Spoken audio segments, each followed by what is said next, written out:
আপনি কি জানেন আল্লাহ সব থেকে বেশি কোন মানুষদের বেশি ভালোবাসেন? অর্থাৎ আল্লাহ তার বান্দাদের মধ্যে কোন সেই বান্দাদের যাদেরকে সব থেকে বেশি ভালোবাসেন? জানলে অবাক হয়ে যাবেন। যদি জানতে চান অবশ্যই ভিডিওটা শেষ পর্যন্ত দেখতে থাকুন।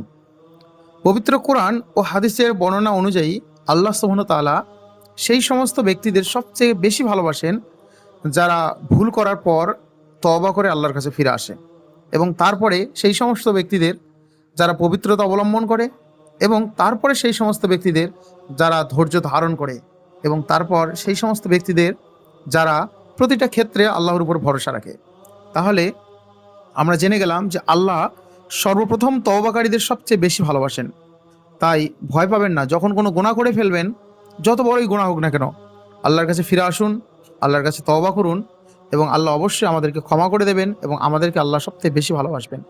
তাই আসুন আমরা গুনাহ করার পর তওবা করি, পবিত্রতা অর্জন করি এবং আল্লাহর উপর ভরসা রাখি এবং ধৈর্য ধারণ করি।